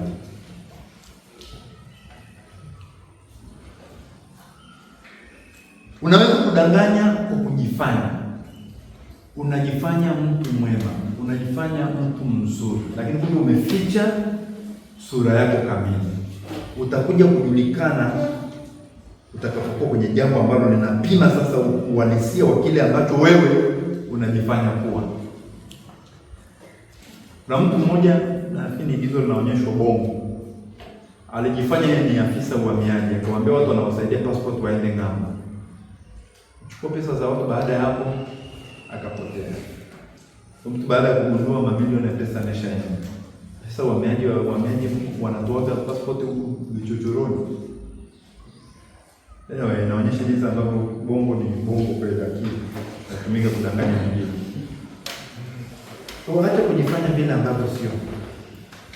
Mtu anaweza kujifanya kuwa na maarifa wakati anafikiria tu, anahisi na anasikia. Mtu anajua ameshasikia kitu, anasema wewe ni fundi, ndio mimi ni fundi. Mpe sasa hiyo kazi ya ufundi. Wewe ni fundi umeme, ndio mimi ni fundi umeme. Fundi seremala, ndio. Mpe kifaa afanye hiyo kazi. Hapo ndipo utakapojua test yake. Sio usijifanye vile ambavyo sio. Unaajiriwa unasema una ujuzi gani? Mimi ni fundi seremala, mimi ni fundi umeme. Unakabidhiwa kazi hapo, umeme unakupasua. Mara utakapokuwa kazi hapo unaambiwa uende kwenye nini, mahali ambapo ndio moto huko, uambiwa sasa hebu fanya hivi na hivi na hivi na hivi. Unaingia pale kwa sababu hujui hata sheria na kwamba inatakiwa ifanyikeje. Maana wale mafundi wanajua. Mtu anakuja anaangalia kama ni mahali kwenye main switch, anaangalia kuna kitu anaitaka katao, anaangalia anakichomoa, anakisha disconnect moto, ndio aende kwenye main switch. Wanafikiri main switch wanaendaga tu anaanza kugusa. Sio. Tafia pale utapasuka. Sawa? Usijifanye vile ambavyo sio. Uwe yule ambaye uko. Usijifanye una maarifa fulani wakati unahisi tu na kusikia.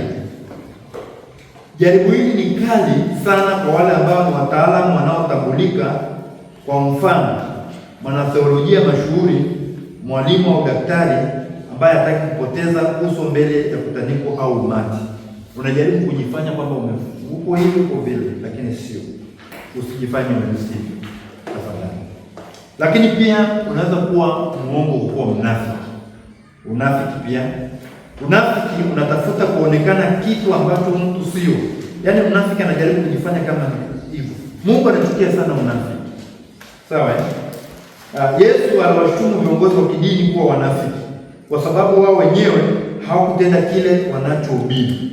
Nafikiri kwenye hili watu wengi sana huko chuo cha Biblia sema mimi nimeokoka.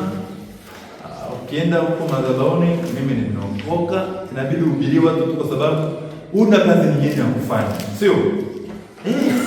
Na kazi nyingine ya kufanya, unajifanya na wewe ni mtu wa Mungu. Wewe ni mtu wa nani? Mtu wa Mungu. Lakini ukweli ni kwamba wewe ni mnafiki.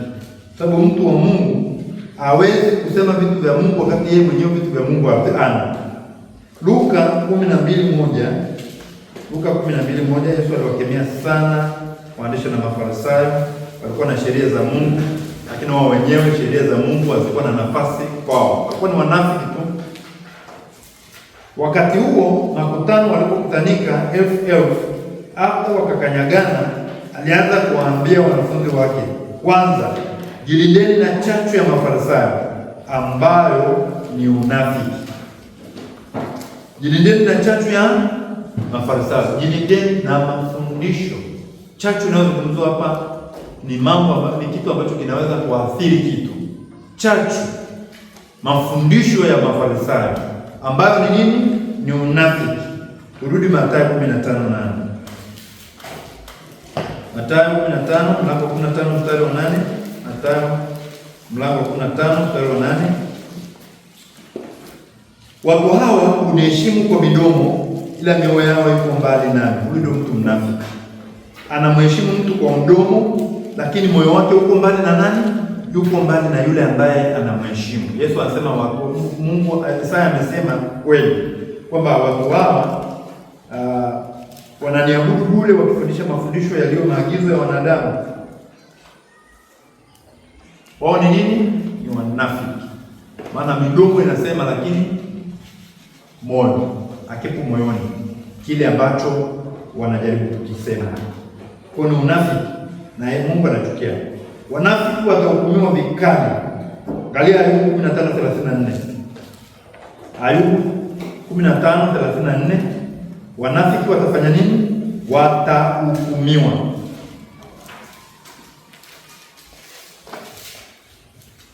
Ayubu 15:34.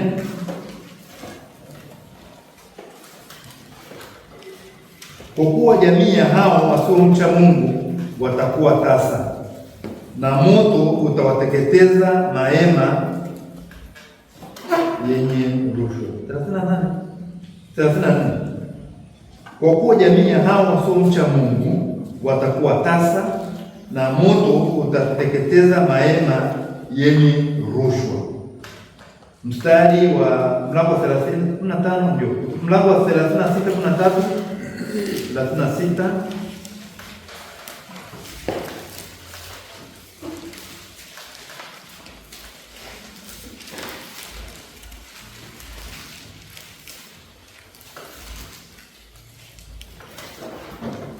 36. Lakini hao wasiomcha Mungu mioyoni hujiwekea hasira, awalilii msaada hapo awafungapo. Wasiomcha Mungu hapa ndio ambao tunaambiwa wasiomcha Mungu mioyoni ni wanafiki. Maana kwa midomo wanasema ni wa Mungu, lakini kiuhalisia wao sio wa Mungu. Maana mcha Mungu moyoni hawezi kusema kitu ambacho, hawezi kujifanya kuwa kitu ambacho sio. Na hao ndio ambao wanaitwa wasio. Huyo mnafiki ni mtu ambaye sio mcha Mungu. Sawa eh? Neno lingine ambalo unaweza kumuelezea mnafiki, mtu ambaye sio mcha Mungu, ni mtu ambaye ni mnafiki. Mtu anajaribu kusema kwamba yeye ni wa Mungu, anajaribu kuyasema mambo ambayo ni ya Mungu, lakini yeye mwenyewe akiwa sio nani? Sio mcha Mungu. Kwa mhubiri yoyote ambaye anahubiri neno la Mungu, lakini yeye mwenyewe akiwa neno halina nafasi kwenye maisha yake, huyo ni nani? Ni mnafiki. Maana yake huyu ni mtu ambaye sio mcha Mungu. Maana angekuwa mcha Mungu angeamini yale anayowaambia wengine, yeye kwanza aokoke, na baada ya hapo awaambie wengine. Aina moja ya unafiki inajulikana kama uongo mweupe. Sawa eh? Pia unajulikana kama uongo wa heshima. Hii inaambiwa ili kuepuka kujiaibisha mwenyewe au mtu mwingine. Kwa mfano, wakati mwenyeji kwenye chakula cha jioni anauliza, "Je, umekula vya kutosha? Je, umekula vya kutosha?" Watu wengine hawataki kusema hapana, tafadhali naweza kuwa na zaidi. Na kwa hivyo usema uongo mweupe, ndio nimepata chakula cha kutosha, asante. Yaani mtu anakuuliza, "Je, umekula? Je, umekula chakula cha mchana leo?" Mnamwambia ndio, wakati ujana. Aidha unataka kuficha aibu kwamba hauna pesa. Utamuuliza, "Wewe umekula lunch leo?" "Ndio, nimeshakula, nimeshiba." Kumbe hata hujaona hata sahani yenyewe ikiwa inakunja ya wale au ikiwa na nani na mabakio ya ugali au ya maharage au ya mboga za majani au ya nyama au ya samaki. Huo ni uongo ambao unasema ni uongo mweupe. Unajaribu kulinda heshima ili kwamba usiaibike mbele ya yule ambaye anakuuliza. Maneno kama haya ya heshima huwa makosa wakati yanatumiwa kuficha hisia halisi za mtu za chuki, hasira na kutompenda mwingine. Wanapotosha wengine kuhusu nia ya kweli ya mtu. Adabu ya kijamii haimaanishi kwamba watu wanapaswa kuvaa sura ya udanganyifu ya adabu na unafiki. Hatupaswi. Kwa sababu nataka tu jamii kupe heshima. Mtu naona mtu hana chochote. Mambo yaani mtu anashindwa kusema sina pesa. anakuambia sijui sina nafasi ya kwenda benki, sijui ikapanda ikashuka. Hana, sema sina. Usilinde heshima uonekane kwamba unacho au unajifanya usivyo. Hapana. Mtu angalia Mathayo 22:15-18. Mathayo 22:15-18. Ndipo Mafarisayo wakaenda zao wakafanya shauri jinsi ya kumtega kwa maneno. Wakatuma kwake wanafunzi wao pamoja na Maherodi, wakasema, Mwalimu, unajua kuwa wewe mtu mkweli, mtu wa kweli, na njia ya Mungu waifundisha katika kweli, wala hujali cheo cha mtu awaye yote, kwa maana utazami sura ya watu. Basi utuambie, waonaje? Ni halali kumpa Kaisari kodi ama sivyo? Lakini Yesu akaufahamu uovu wao, akasema, mbona mnanijaribu enyi wanafiki? Mbona mnanijaribu enyi wanafiki? Nionyesheni fedha ya kodi. Nao wakamletea dinari. Akawaambia, ni ya nani sanamu hii na anwani hii? Wakamwambia, ni ya Kaisari. Akawaambia, basi mpeni Kaisari yaliyo ya Kaisari na Mungu yaliyo ya Mungu. Pesa kaisha. Wanafiki walitaka kufanya nini? Kumtega. Si kwamba kweli walikuwa wanakubali, ndio walikuwa wanajua Yesu ni mtu mkweli na alikuwa anasema kweli, na hakuna siku moja Yesu alimdanganya mtu kumpaka mtu mafuta kwa mgongo wa chupa ili kumpendeza mtu, kupata upendeleo kwa watu. Hapana. Lakini kusudi lake kumuuliza ilikuwa ni nini? Ili kwamba waweze kumtega. Na Yesu akiwafahamu akawaambia, nyie ni wanafiki. Anajua ni msema kweli, hebu tuambie, uwe makini. Maana wanafiki ni wengi. Lakini pia kuna kusema uongo kwa kujidanganya. Tunaweza kudanganywa juu ya ukweli, kujihakikishia kuwa sisi ni bora au wabaya kuliko tulivyo. Bwana wetu Yesu alikemea kanisa la Laodikia kwa kujidanganya. Hebu angalia walivyokuwa wanajidanganya. Funuo Yohana mlango wa 3:17. Kanisa la Laodikia lilijidanganya. Kuna wale kusema uongo kwa kufanya nini? Kujidanganya. Kwa usijidanganye vile ulivyo. Funuo Yohana 3:17. Kwa kuwa wasema mimi ni tajiri, nimejitajirisha wala sina haja ya kitu, nao ujue ya kuwa wewe mnyonge na mwenye mashaka na maskini na kipofu na uchi. Unajua kanisa hili lilikuwa kwenye eneo ambalo lilikuwa na viwanda vya nguo. Kwa hawa ni watu ambao walikuwa ni matajiri, walikuwa ni watu pia ambao walikuwa na dhahabu, lakini pia walikuwa ni watu ambao walikuwa na viwanda ambao wanatengeneza dawa nzuri sana ya macho, na kwa maana hiyo walikuwa na usalama, wamejihakikishia aidha kwamba wakati wa baridi watapata baridi, lakini pia wakiwa na shida za macho yao yatapata tiba.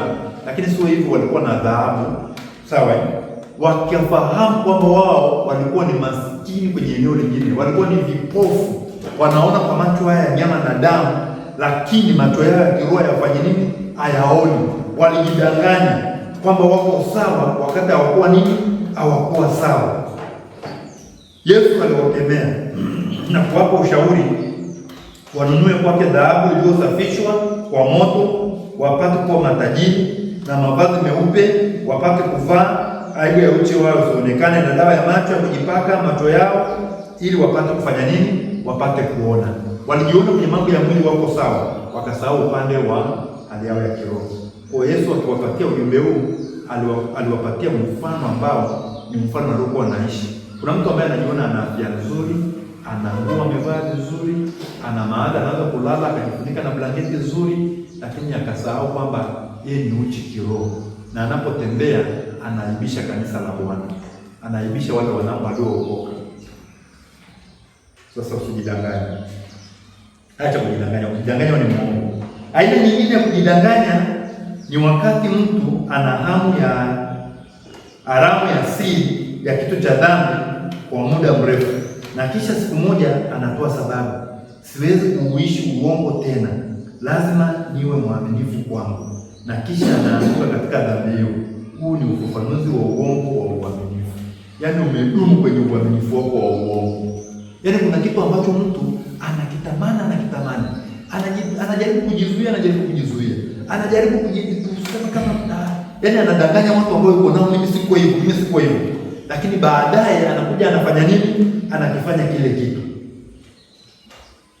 Lakini kuna uongo mwingine, kutia chumvi. Yaani yule mtu ni hatari. Yule mtu anajua sana. Yaani kile kitu ni hatari.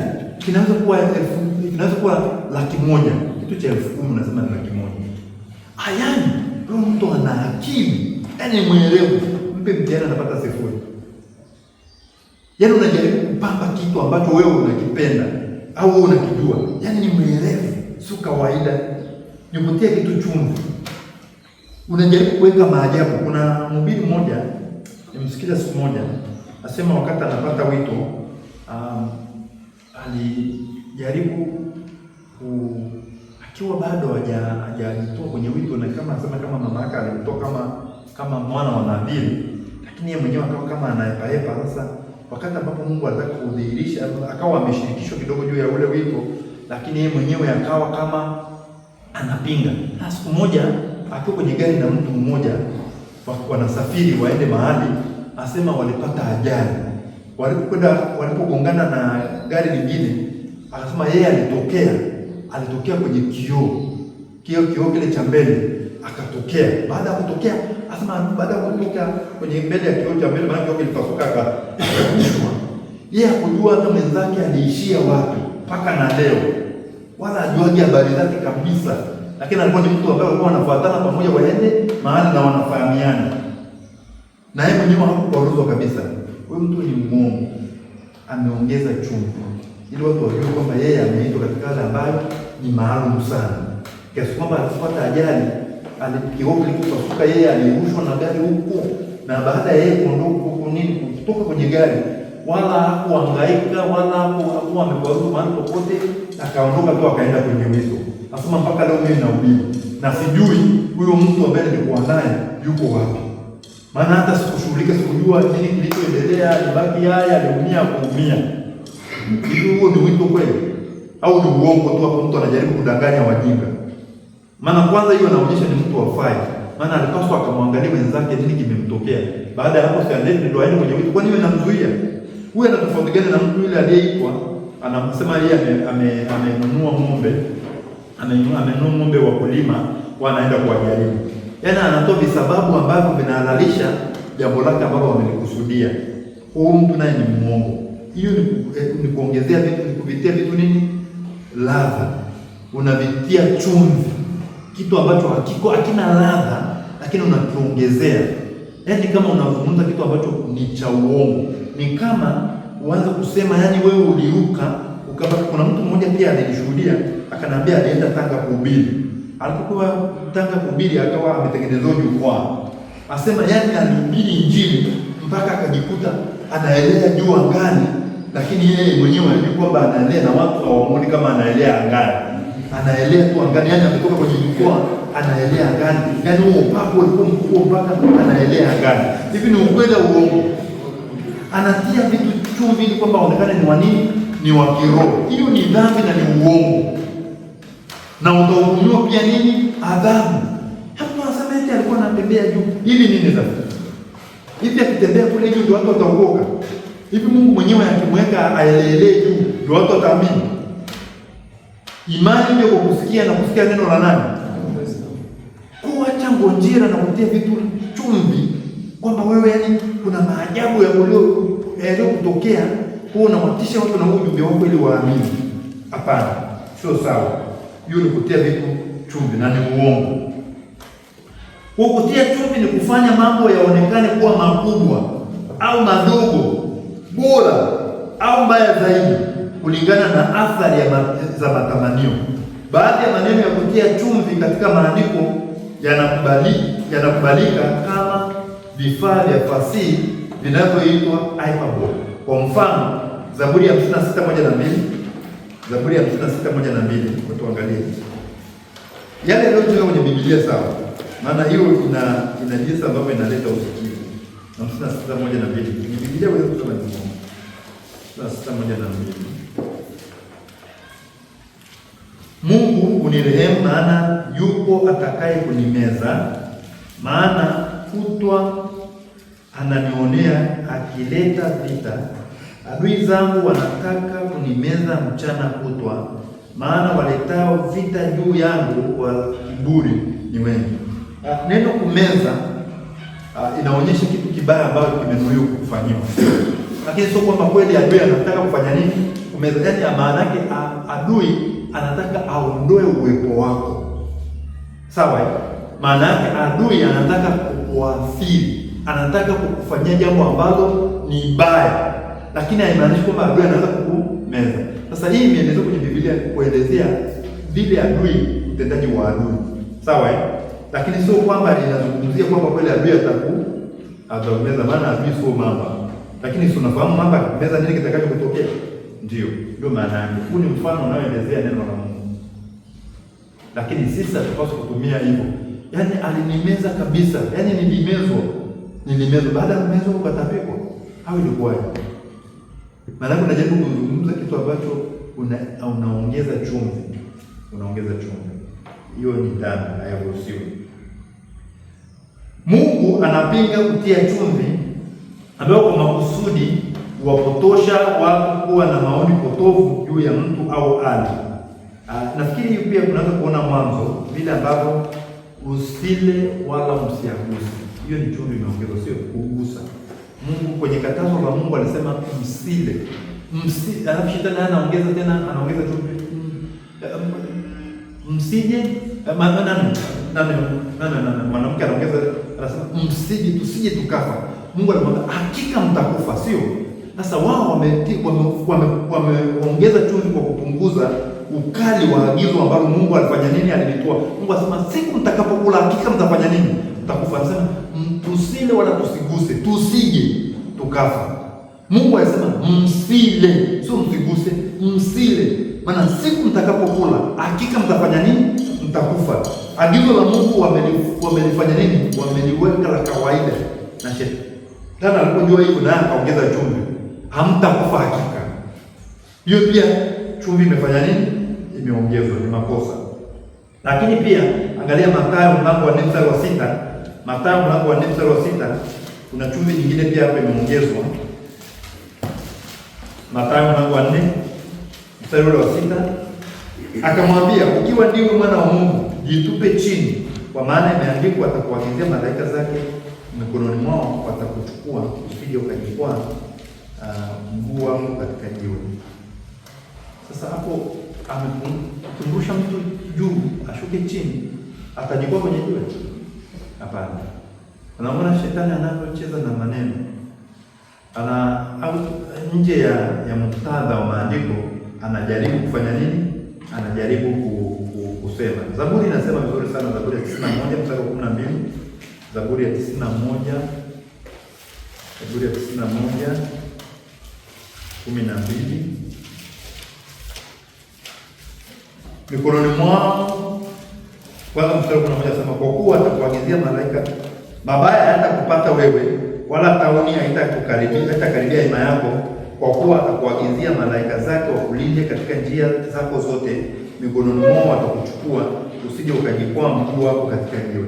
Yaani katika mapito yako, katika mwenendo wako wa maisha, utajikwaa, utakuwepo na kwazo. Lakini hapa anamwambia afanye kitu ambacho ni cha kimwili, yaani yeye ili Mungu, kwa maana maandiko yamesema hivi, lakini sio ambavyo maandiko yanasema. Anaongeza chumvi, sio sahihi. Ukweli lazima upewe kila wakati kwa anayestahili, au ukweli unapaswa utolewe kwa kila anayestahili kila wakati. Lakini hauwezi kupewa adui ambaye anaweza kutumia ukweli huo kwa madhumuni mabaya. Huwezi kumpa adui. Jinsi ya kulinda ulimi, maana ulimi ndio hatari sana. Alifa amri ya 9, kufikiria kwa makini na kuchagua maneno yako kwa uangalifu kabla ya kusema chochote. Chagua maneno, fikiri kwa uangalifu na uchague jinsi ya kuzungumza. Sawa? Utugue uangalifu. Na uangalifu naamini nazungumza na watu ambao wameokoka, watu ambao wanaamini Yesu Kristo kama Bwana na Mwokozi wa maisha yao, na kwa maana hiyo mna roho wa Mungu, na roho wa Mungu atakupa hekima ya kuweza kuchagua kwa makini. Mstari wa 25 mlango wa 4 wa Efeso, basi ukweli uongo, mkaseme kweli kila mtu na jirani yake, vua uongo, kwa maana tu kiungo, kila mmoja kiungo cha mwenzake. Vua uongo, achana na uongo. Usiwe mtu ambaye unapenda uongo. Jiulize, je, ni ukweli unachokisema? Ni kama vile ambavyo mara nyingi mtu anamwambia, umefika wapi ndugu yangu? Ndio sasa niko Majachani, wakati ambapo uko Moshi. Mwambie, au uko bafuni unaoga, au ndio unavaa, au umekaa mezani unakula. Mwambie yule mtu, niko mezani ndugu yangu nakula, nipe muda kidogo, nikianza safari nitakwambia, nikikaribia nitakurudisha. Ndio unajidai kama unataka kumdanganya mtu kwamba wewe ni mtu unayejua kwenda na wakati ambapo wewe ni mtu ambaye haujui hata kwenda na wakati. Kwa hiyo jiulize kabla hujasema jambo lolote, je, ni ukweli? Je, itadhuru mtu yoyote kile unachokisema? Je, kitadhuru mtu yoyote? Maana naanza kumwambia, fulani hata kupendi, amesema hivi, amesema vile. Fulani amefanya hivi, amefanya hivi, fanya vile. Ni ukweli? Amri 9 inatokataza kusema kitu ambacho una uhakika nacho. Kama una uhakika hujakishuhudia, tafadhali unaanza chini, usiseme. Je, itaeleweka vibaya? Hicho utakachokisema kitaeleweka vibaya? Lakini 2, usiruhusu ulimi wako uende haraka kuliko akili yako. Sawa? Hasa wakati wa kuandika message. Kuna wakati mwingine watu wanatukasirisha, na wewe unakasirika. Sasa unaingia kwenye ule mfumo, unatuma message moja tu ambayo inaharibu sura yako kabisa, inaharibu kabisa wewe ulivyo. Au pia mtu hata hajakusemesha wewe, sasa ndio umeamua sasa kukusumbua. Kama mwanafunzi ambaye nafikiri mmesikia habari zake, anaitwa Samson Mary, ambaye alikuwa na vita vya maneno na mimi, lakini sikumjibu hata mmoja. Alitumia message sio za kawaida, mwisho akaniambia hii ndio sura halisi ya Samson Mary. Kila akisikia na tukizungumza anaweza kujibu. Usiruhusu ulimi wako uende mbio kuliko nini? Akili yako. Na ndio maana hata kitu unachokisema, fikiri, kitaleta madhara gani? Atanielewa ndio ulimwambia. Watu wanaozungumza kupita kiasi wana uwezekano mkubwa wa kuwaudhi wengine katika usemi na kusema mambo ambayo si ya kweli sana. Katika mengi maneno hayakosi maovu. Sawa? Katika mengi maneno hayakosi nini? Kupunguza maneno. Usiwe mtu wa kusema sana. Maana ukiwa mtu unayesema sana, mwisho wa siku utaongea maneno ambayo hayafai. Mithali 19, katika wingi wa maneno hapakosi kuwa na maovu, bali yazuia midomo yake hufanya akili. Mungu akusaidie ili usiwe shahidi wa uongo. Mtu aliyeokoka hawezi kushuhudia uongo. Tumesema aina nyingi za uongo ambao mtu anaweza kuwa muongo. Tafadhali zingatia, na mtu ambaye umeokoka, omba Mungu aweke mlinzi mdomoni mwako ili kwamba ujue ni yapi ya kuzungumza, yapi ya kutokuzungumza. Jambo la kweli nizungumze kwa ujasiri kabisa, na Mungu atakubariki. Baba, katika jina la Yesu tunakushukuru, tunasema asante kwa mafundisho siku ya leo. Asante kwa amri ya 9. Tusaidie tusishuhudie jirani yetu uongo, bali tukaseme yale yaliyo ya kweli, na hata pia tukajenge mwili wa Kristo, na hata wale ambao ni wenye dhambi ambao hawamwamini Yesu kama Bwana na Mwokozi wa maisha yao, kweli kaweke huru na wakumwamini Yesu Kristo kama Bwana na Mwokozi wa maisha yao. Tusaidie tuishi maisha wazi na ukweli, maana sisi ni Wakristo, ni watoto wa Mungu, ni warithi wa uzima wa milele. Bariki pamoja tunapotawanyika kwa vipindi vingine vinavyofuatia. Ni katika jina la Yesu Baba tunaomba na kushukuru.